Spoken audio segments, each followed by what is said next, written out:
Millions of fans were already wondering what Rafael Nadal said when he appeared on live television. Alex Eala was deemed fortunate by Aryna Sabalenka. Nadal gave it a completely other name. You can be sure that everyone in the world paused to listen when the greatest tennis player in history chose to advocate for a 20-year-old Filipino girl. Because what transpired next generated a firestorm rather than merely a debate. And since then, the tennis world has changed. This is not just a tennis story, so stay tuned. It is about one girl who earned everything she has, respect, and her legacy. Whether the world's top player wants to acknowledge it or not.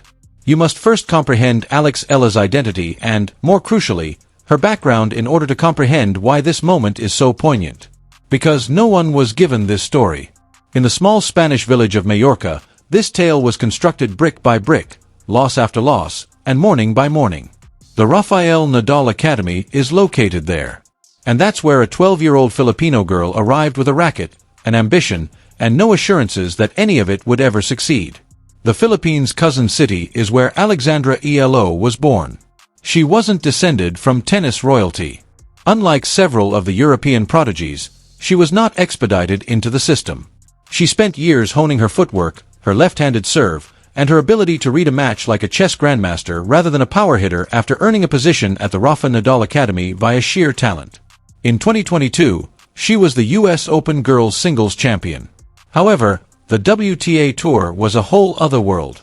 The doors continued to close for a long time. Grand Slam qualifying round exits with a ranking much outside the top 100. The kind of chilly, unappreciative period in a tennis career where the majority of players quietly give up. 6 big qualifying losses. 6. And yet she continued. Then came Miami 2025, which had a global ranking of 140 and was a wild card entry. She was not given a real chance by anyone outside of the Philippines. However, her purpose in coming to Miami was not to survive. She was here to make a point. She defeated previous Roland Garros champion Aryna Sabalenka. The current Australian Open champion, Madison Keys, was defeated by her. She then effortlessly defeated world number 2 Agatic 62-75 in one of the most stunning upsets in WTA 1000 history. The Miami crowd screamed as Eala remarked, "I'm just in disbelief right now. I'm so happy and so blessed to be able to compete with such a player on this stage," in her en-court interview following the beating. Her eyes were big and her voice was shaking. From Manila to Miami to Madrid, the Filipino diaspora, dispersed over stadiums, living rooms, and phone screens, erupted more loudly.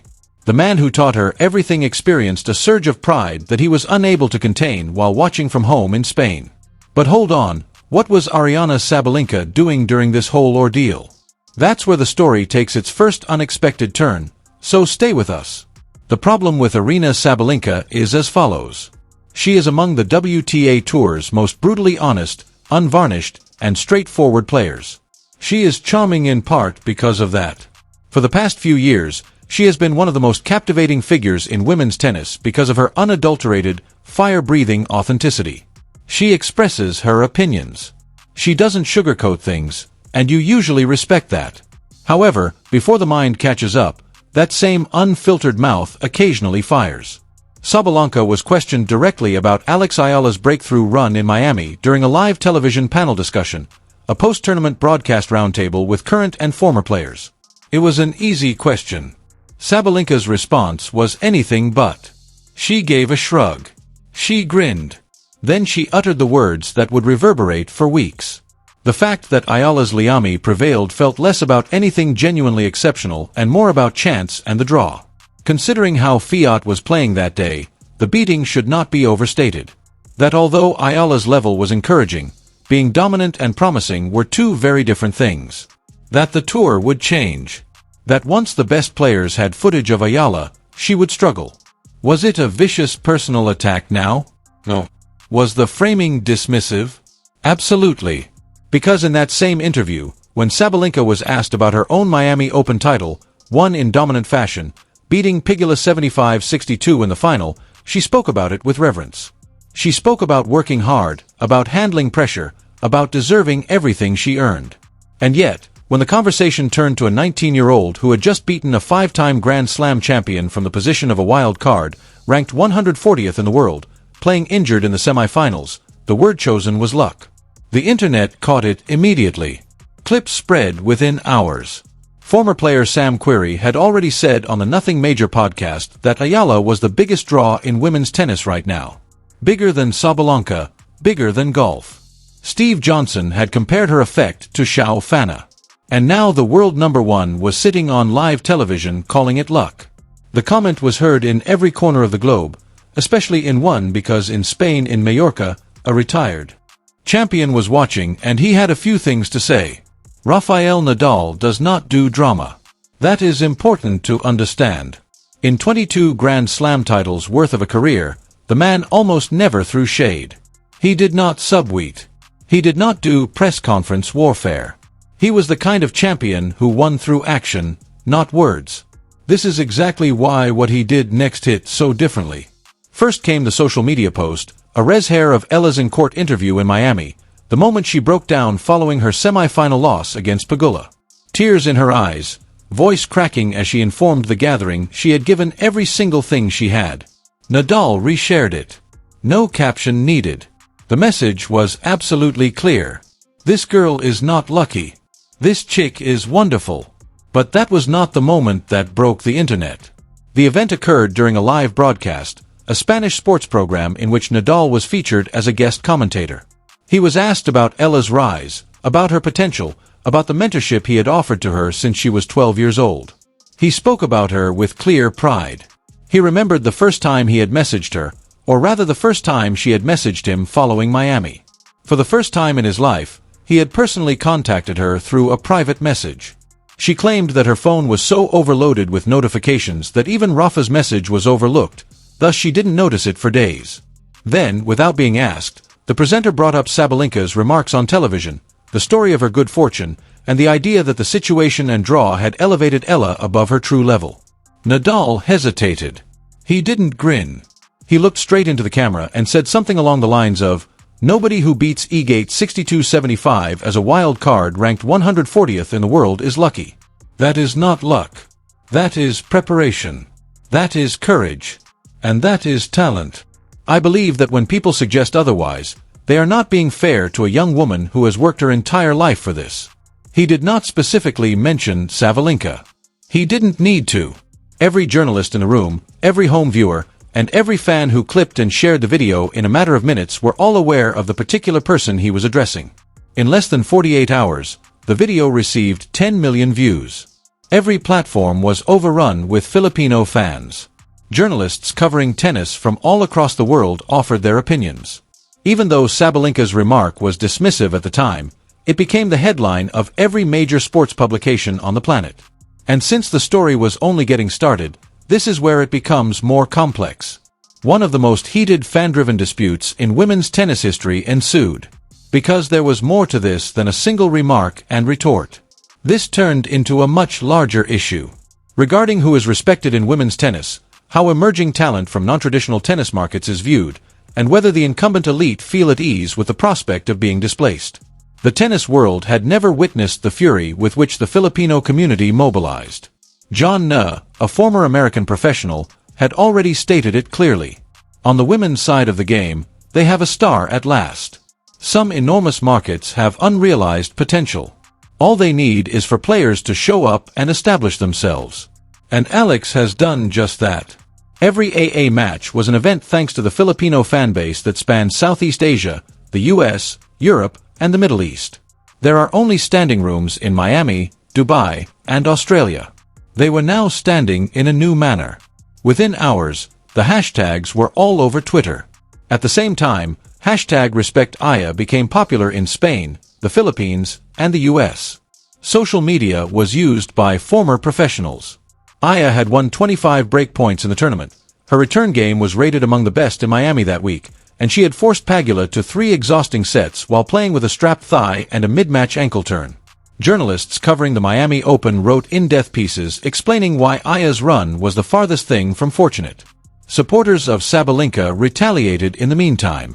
They contended that she had not been malevolent, that she was merely providing an honest competitive evaluation, that she had complimented Aya in previous interviews, and that the internet had taken a subtle remark and transformed it into a villainous storyline for the world number one. And that was also true. Because Sabalenka is not a bad guy. She is a contender, one of the best in the world, and a player who has weathered her own storms, controversies, and public criticism while emerging stronger and more determined. She was more familiar than most with what it was like to have your accomplishments called into doubt. However, the internet was unable to let go of the idea of understanding what it feels like and then doing it to someone else. That blind gap, that paradox.